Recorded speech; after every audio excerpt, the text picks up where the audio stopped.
There's a quiet lie sitting at the center of modern retirement advice. It doesn't scream, it doesn't look dangerous. In fact, it often comes dressed as guidance, responsible, even helpful. And the lie is this: if you're married, your Social Security decision is mostly about getting the biggest check. That sounds reasonable. It sounds smart. But for a married couple, that is often the wrong place to start. Because this choice is not just about one check. It is not just about one birthday. And it is definitely not just about how long you think you will live.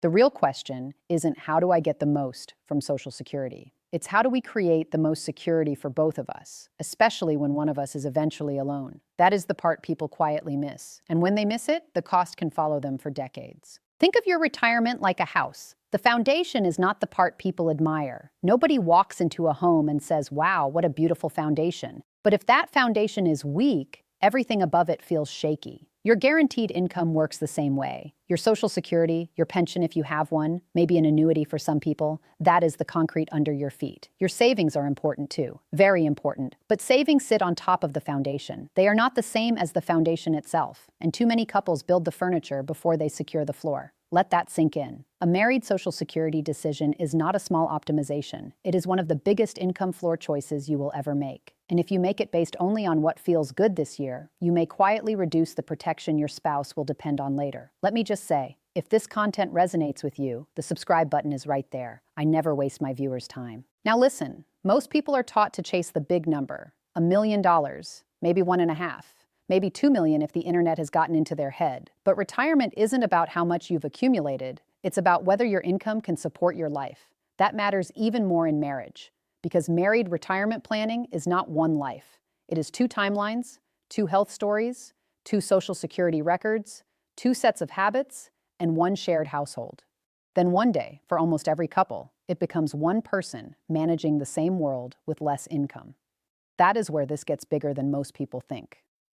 A Social Security choice is not just a filing decision. It is survivor planning. It is longevity planning. It is inflation planning.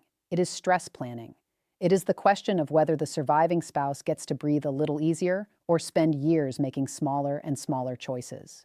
Imagine walking onto a car lot. Every vehicle has a sticker price. Bold, official, intimidating. It looks final, but nobody pays the sticker. In retirement, the number on your investment account can act the same way. It looks like the whole story, but it is not the price you actually live on. What you actually live on is monthly income, the check that hits your account, the bills it covers, the gap it leaves behind. You cannot buy groceries with a net worth statement. You cannot pay the electric bill with the feeling that your portfolio looked better last year. Monthly life requires monthly income, and married couples often get tricked here. They see a strong 401k, a decent IRA, maybe a brokerage account, and they feel safe. Quietly, they assume that means any Social Security timing choice is probably fine.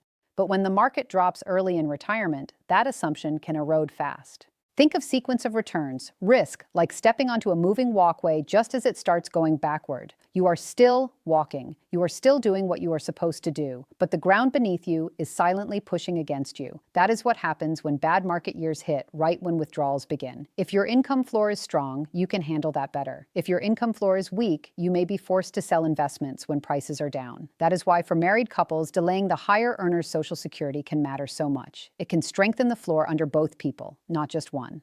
Let me tell you about Robert and James.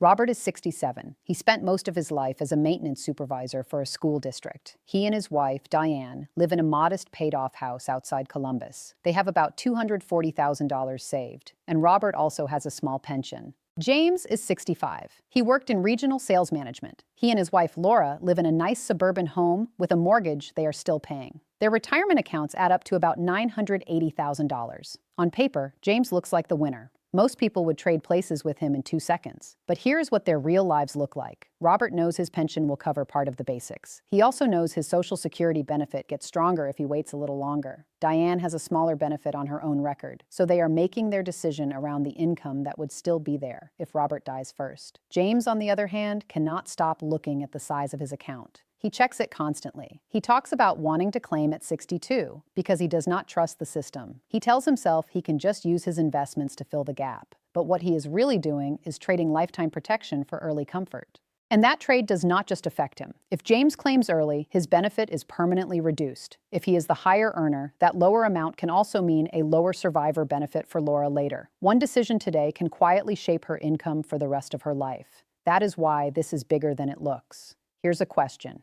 If you had to choose between more money or more certainty, which would it be? Keep that in your head as we go. Now, a lot of people hear that and think, okay, so the answer is always wait until 70. Not so fast. The real question isn't what's the best age on paper. It's what's the best decision for your life right now, your health, your cash flow, your work plans, and your spouse's long-term protection.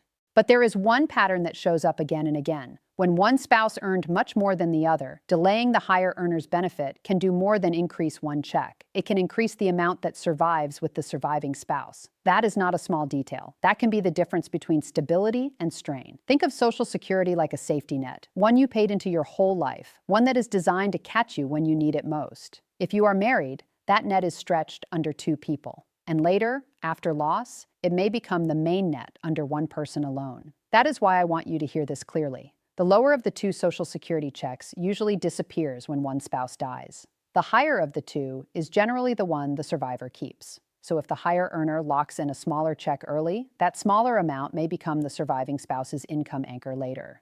People rarely talk about it that way. They talk about break-even ages. They talk about whether you can beat the system. They talk about taking it now before it's gone. But those conversations often skip the most human part of the decision. Which spouse is likely to outlive the other, and what life will look like after that? And here's the hard truth. In many marriages, the spouse who lives longer is also the one who may be less comfortable handling finances. Not always, of course, but often enough that it matters. So this decision is not just math. It is also kindness. It is planning in a way that says, if I go first, I still want to help take care of you. Inflation makes this even more serious. Think of inflation like an ice cube in the sun. It does not melt all at once. It creeps, it nudges, it silently erodes the buying power of every fixed dollar around you. Groceries rise, home repairs rise, insurance rises, healthcare especially rises. This is where Social Security has an advantage many people ignore. It has COLA adjustments, cost of living increases that can help your income keep up over time. Not perfectly, not fully, but better than a flat check from many other sources. That means a larger starting benefit can matter even more as the years roll forward. A pension works like that foundation too, if you have one. Some people brush off a pension because the account balance is invisible. They do not see a giant number on a statement, so they undervalue it. But if a pension sends you $1,500 a month for life, that is not small. That is powerful. That is income you do not have to create by selling investments. Let me ask you something. Do you know what your monthly income will actually look like when you retire? Be honest with yourself. Most couples do not. They know rough balances. They know what their house might be worth. They know what they hope spending will be. But hope is not a plan. And one of the biggest mistakes couples make is quietly underestimating what life will cost once work stops. Not because they are careless, because some expenses leave, but others take their place. Commuting might drop. Work clothes might drop. But medical costs rise. Home maintenance keeps showing up. Travel sneaks in. Helping adult kids or grandkids pops up, and the weird little costs of living free time all day can add up faster than expected. Think of retirement spending like packing for a long trip. Most people remember the big suitcase. They forget the side pockets. Then halfway through the trip, they realize those small items are everywhere. That is how expenses work in retirement. The obvious bills get all the attention. The quiet ones do the damage. So when someone says we have almost $1 million, we should be fine, I always want to ask one thing. Fine compared to what? Fine for what monthly spending? Fine if the market drops early? Fine if one spouse needs care? Fine if the survivor is living alone at 87 and the roof needs replacing? You may already have what people with millions are searching for. Certainty, that steady feeling that the basics are covered, that your spouse will not be left exposed, that a bad market year does not force a bad life decision. It is not about who has more saved. It's about who has more certainty. Robert understands that. He and Diane sat down and looked at their actual floor, pension, estimated Social Security at different claiming ages, property taxes, insurance, food, utilities, gas. They did not try to make retirement look glamorous. They tried to make it honest. And honesty gave them something beautiful. Calm. James and Laura did something different at first. They looked mostly at the portfolio. They told themselves they could take withdrawals and adjust later. But that word later does a lot of damage. Later is where people hide hard decisions. Later is where survivor planning gets postponed. Later is where anxiety quietly grows roots. When they finally mapped out what would happen if James died first after claiming early, Laura saw something she had never fully understood. Her household expenses would not fall by half, not even close.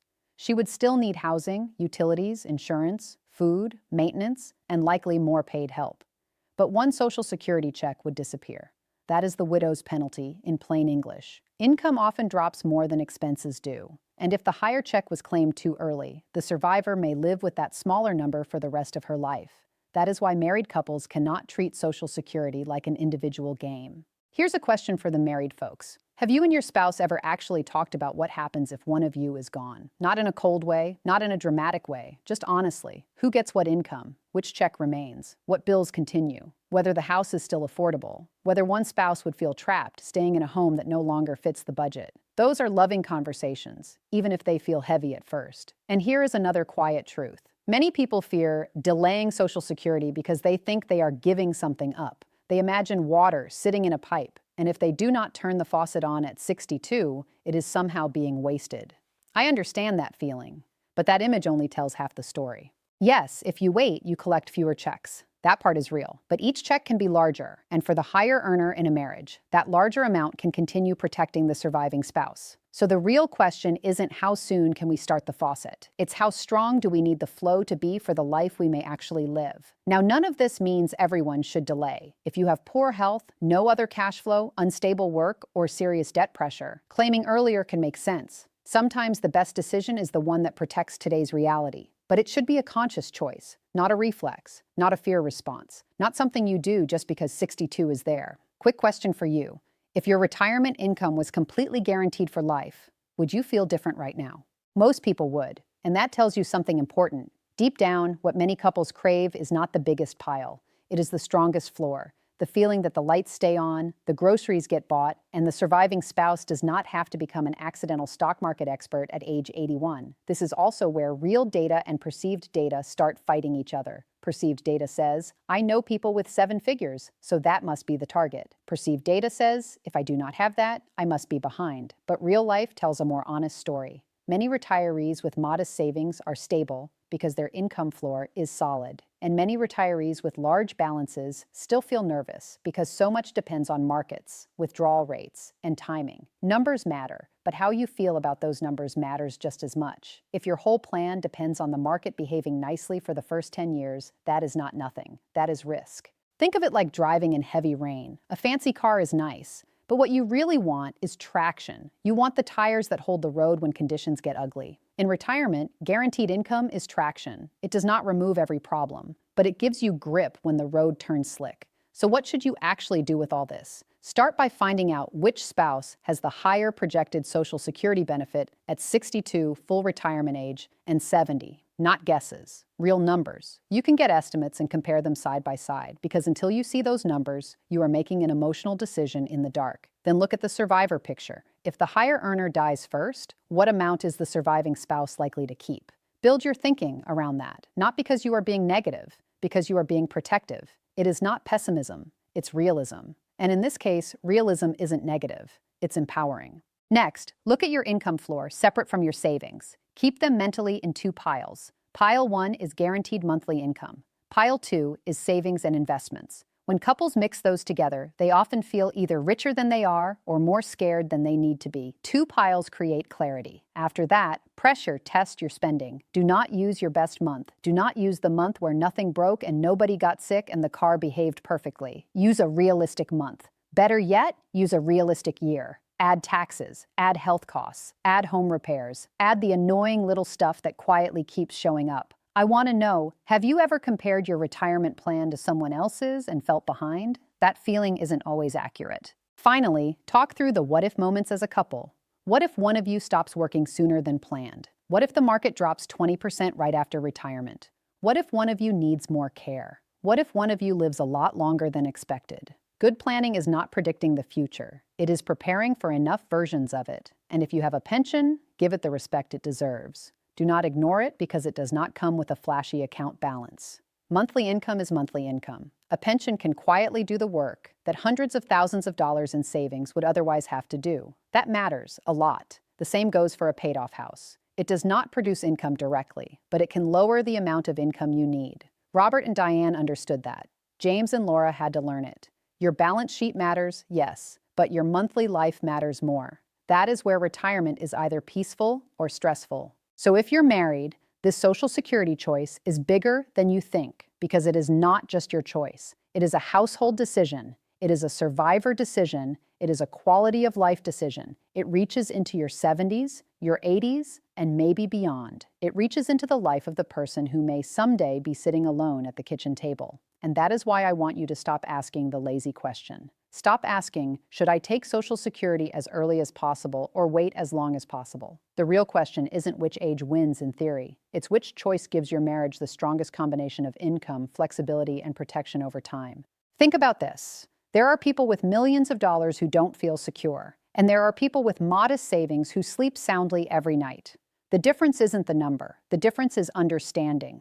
Understanding your income, understanding your expenses, understanding what actually matters. That's the difference between stress and peace. If this gave you a new perspective, if it made you think differently, even just a little, then subscribe. The more clarity you build now, the stronger your future becomes.